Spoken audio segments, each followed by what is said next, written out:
mundial. Agora, não respondeu por que, na região, apenas Brasil, Argentina e Venezuela não cresceram no ano passado.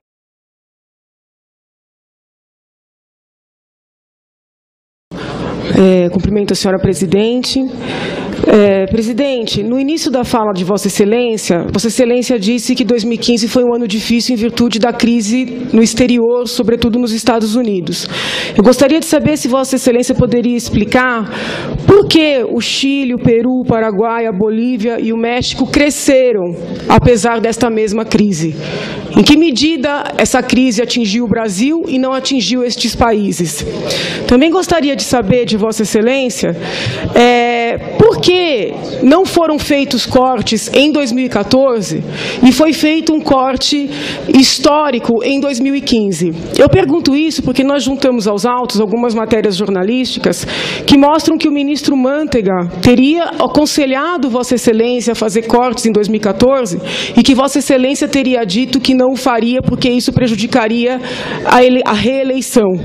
E muitas testemunhas de defesa ouvidas nos autos confirmam que, comparando-se os cortes feitos em 2014 com os cortes feitos em 2015, os de 2015 são muito mais elevados. Então, gostaria de saber de Vossa Excelência por que estes cortes, que ao que tudo indica, eram necessários já em 2014, não foram feitos. E aí, até faço referência à fala do próprio ex-ministro Nelson, que disse que os cortes feitos em 2015 fizeram de 2016 um ano menos difícil. E ele mesmo reconheceu que se tivessem sido feitos cortes em 2014, 2015 também não teria sido um ano tão problemático. Para finalizar, novamente cumprimentando Vossa Excelência, só queria fazer um registro por questão de justiça.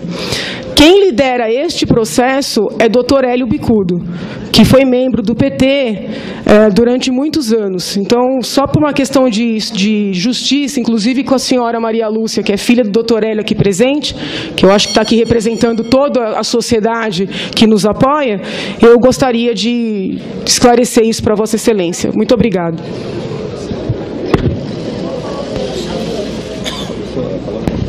Sem gestos, por gentileza. Os outros todos. Senhora presidente. Pois bem, respondendo à doutora Janaína. Doutora Janaína, eu sinto informar a senhora, mas, por todas as estatísticas disponíveis no Brasil, a crise não começa em 2014. Ela se intensifica no final de 2014. E isso fica claro, por exemplo, quando se olha, por exemplo, me dá aqui as estatísticas que elas não estão aqui, por favor. Vamos ver se eu acho. Quando se olha, por exemplo, eu sei de cabeça, a queda no preço das commodities agrícolas, elas se intensificam a partir de outubro. Se tem uma queda bastante significativa. O índice CRB é o índice de todas as commodities. Percebe-se que é aqui que começa a queda.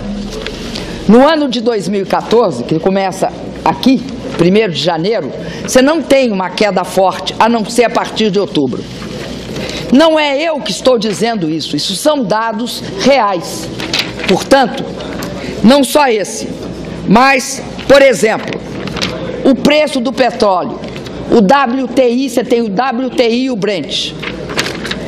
Eles vêm altos e começam a cair. E a queda se aprofunda vertiginosamente em janeiro. Quase todas as commodities no Brasil tiveram esse comportamento. Algumas tiveram um comportamento diferenciado porque começaram a cair em setembro. Mas a grande maioria começa a cair em outubro e se intensifica em janeiro. E de forma pronunciada em janeiro, onde há a maior queda em todos os países do mundo na área de commodities. Isto não foi eu que escolhi. Nós vivemos no período de 2014 uma transição entre uma fase do ciclo, que era, enquanto o mundo desenvolvido onde tinha começado a crise em 2008 e 2009, afundou em 2008, 2009, 2010 e 2011, nós continuamos segurando e não afundando. A partir de um determinado momento, nós tivemos uma queda brutal. Essa queda brutal começa no final do ano de 14, a partir de outubro de 14, e se intensifica e torna-se extremamente pronunciada. É só ver o desempenho dos preços a partir de janeiro. A partir de janeiro, por exemplo, o petróleo afunda, sai daqui em outubro e cai aqui no dia entre janeiro e fevereiro de 15.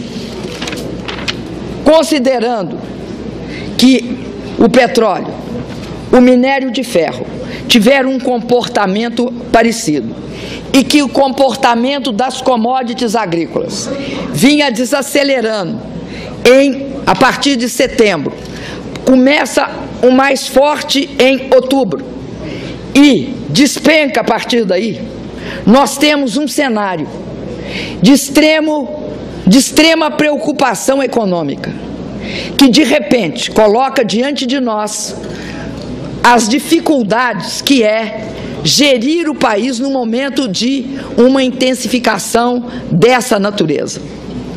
Eu acredito, advogada Janaína, eu acredito que nós teríamos conseguido superar esse processo se por acaso tivesse havido menos politização na tentativa de inviabilizar o meu governo, que começa, senadora, logo depois da minha posse, aliás, minto, logo depois da minha eleição.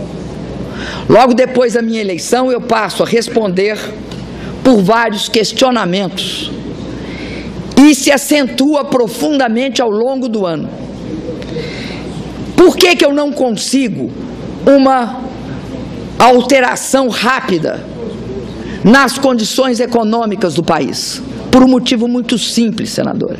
Porque há a conjunção de duas forças. A conjunção de uma força que aprovava gastos no momento que tinha de estar aprovando ajustes, que vinha do ex-presidente da Câmara, Eduardo Cunha, e da minha oposição, que não aprovava nenhuma das pautas de ajuste porque apostava no quanto pior, melhor. Acho, senadora, que é uma experiência para o futuro desse país. Diante da crise, é de bom tom que a oposição e a situação se una pelo bem do país. E depois que passar o momento mais difícil, volte a brigar quanto quiser.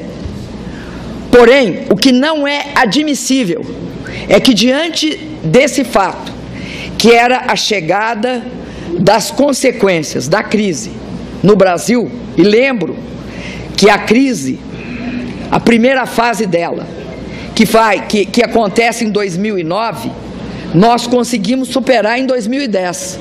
Em 2010 nós crescemos 7%. Nós conseguimos isso 11, 12. Nós só não, a China também. A China teve o mesmo processo. A China segura a taxa de crescimento. Vai despencar a taxa de crescimento da China na mesma hora que a nossa despenca. E ela passa de uma taxa de crescimento de 10% a 9,5%, 9%, para uma taxa de menos 7% hoje. Considerava-se uma taxa de menos 7% para a China um verdadeiro absurdo. Ninguém esperava que isso acontecesse. Então, há que entender esse processo. Ou se entende esse processo, ou nós vamos continuar fazendo mal para nós mesmos. E fazer mal para nós mesmos é nunca reconhecer que tem uma crise. Para a senhora ter uma ideia, eu, no início de 2015, quando visivelmente as receitas despencavam, começavam a despencar. Por quê? Porque o petróleo caía e nós somos sensíveis. nós ainda somos um país sensíveis a commodities. Quando isso acontecia, nós ficamos brigando por conta da eleição que tinha passado. E tentaram sistematicamente impedir que se aprovasse as necessárias medidas de recomposição. Essas medidas não foram aprovadas, foram parcialmente aprovadas e embutiram nesse país uma crise de proporções gigantescas. Acho que todos nós aqui somos responsáveis perante a nação. Acho que não é possível acreditar que num processo intenso de queda da atividade econômica, como o que acontece em 2015 no Brasil, seja por geração de expectativas negativas, que elas funcionam, de queda da arrecadação. Diante dessas expectativas negativas, a gente fazendo o maior esforço, tanto que fizemos esse esforço, que eu quero dar uma única estatística.